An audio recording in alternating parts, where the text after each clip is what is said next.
They want to hire the number one student at a school. A person comes from India, China, Japan, lots of different places, and they go to Harvard, the Wharton School of Finance, they go to Yale, they go to all great schools, and they graduate number one in their class, and they're made job offers, but the offer is immediately rescinded because you have no idea whether or not that person can stay in the country. I want to be able to have that person stay in the country. These companies can go and buy a gold card, and they can use it as a matter of recruitment. At the same time, the company is using that money to pay down debt. We're going to pay down a lot of debt with that.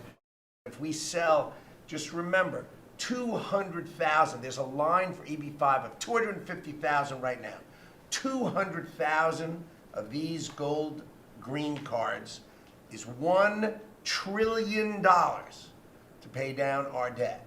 And that's why the president is doing it, because we are going to balance this budget and we are going to pay off the debt under President Trump. If we sell 10 million, which is possible, 10 million highly productive people coming in, or people that we're going to make productive, they'll be young but they're talented, like a talented athlete, that's $50 trillion. That means our debt is totally paid off and we have $15 trillion above that.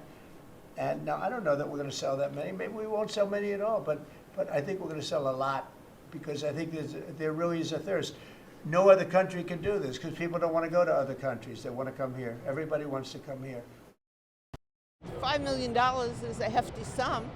It could help, maybe it could help us in many ways. So I would agree with that. Yeah. For $5 million, yeah. And if the $5 million was going to a good cause, like to people here that need it, whether it's the homeless or the veterans or seniors or those who are unfortunate, yeah, why not? That wouldn't be a bad deal, would it? I mean, if we get $5 million and we can help other people here, I would support that.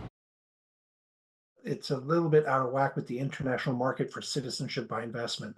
There are a number of countries that offer such privileges against an investment, which are much lower and provide, if I'm being honest, other benefits that the US doesn't, such as being part of the European Union.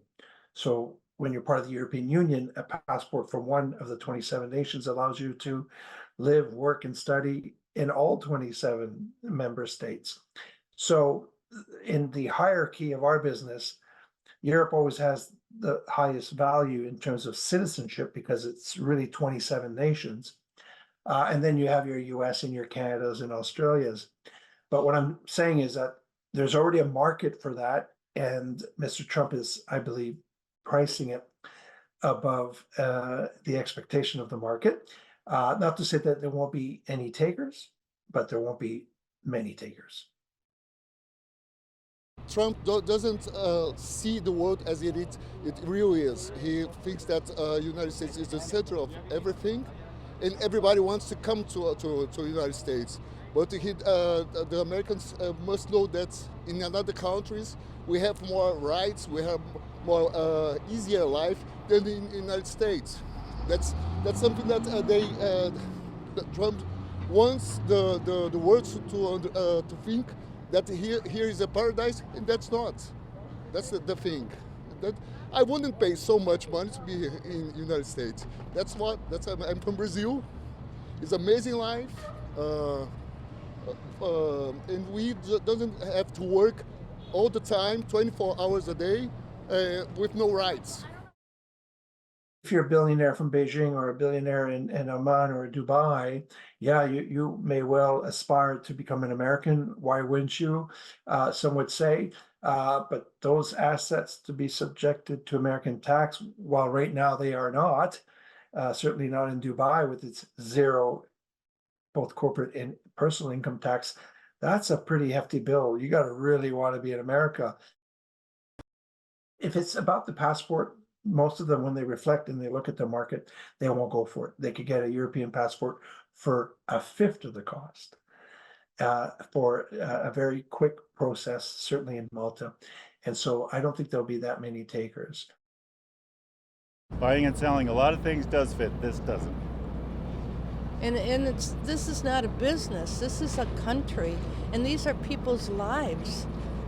And to run it like a business is cruel and ridiculous. So wait and see, as they say, we got to see the fine print. But it could, if they get the math right and the implementation right, then it could be successful. But there's another consideration to these programs, right? It's not just to want to come and have the benefit of American life or even just the benefit of an American passport. But beyond the investment cost, there's the question of taxation. Will they be subject to American taxation? Certainly on what they earn in the US, why not? That's normal. But what about that wealth they created in China, in the Middle East, in Russia? If he opens his doors to Russia, will they be taxed on US soil? The general rule is it should be. That's what the Americans pay already is on their worldwide income. So there's question marks around what the policy will be around taxation on these people's assets abroad. We've got to stop aligning ourselves with Russian oligarchs and keep. I was going to say open to people with money. It's not open to everybody. It's open to people with money. Yes, that's right. Rule out people without money. Yeah, and there's a lot of people that just need places to be.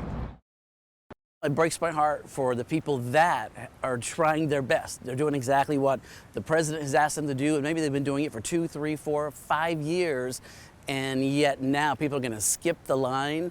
I just think there's also in our countries like Christian values that we have to honor our word, and there's things that we should do. And our country has been about a country of taking care of immigrants, but now we're going to take care of the world's elite and wealthy. I think it could be poisonous for our country.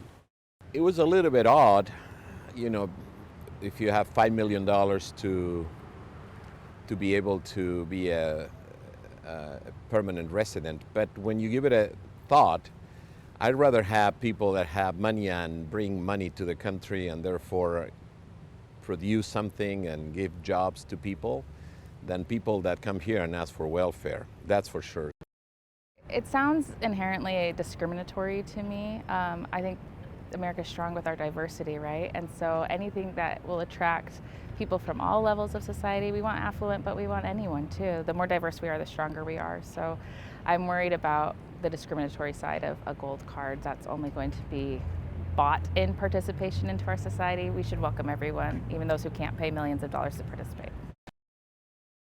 Honestly, I think it's a big joke. First of all, immigrants as well as migrants from all over the world, whether it's in Mexico or countries in Europe or Asia, have been trying to get into this country for a very long time. But they can't do so because they don't have the means to afford it. And now Donald Trump is saying if you have $5 million, you can automatically get a citizenship. That, to me, is really stupid. And honestly, it's a tragedy. It's really tragic that our country has come to this where we are asking people to pay $5 million to become citizens of our nation. I think on its face, for lack of a better word, it actually is a little insulting to immigrants who have come here and who have built up this economy, immigrants who make up much of our agricultural labor, which he is seeking to deport because they don't have the right kind of visas or they don't have the right kind of status here in the US, and also this almost persecution that he's taking out on immigrants within the US. But those who come from less affluent backgrounds, whether they're fleeing from political, how do I put this, insecurity in their countries, like people who are fleeing from the Maduro government or who are seeking asylum within the US, they may not be as affluent as Trump wants them to be. So this buy-in is a little insulting to people who come into the US, who are willing to work, who are willing to build this economy, and who are willing to participate in the US.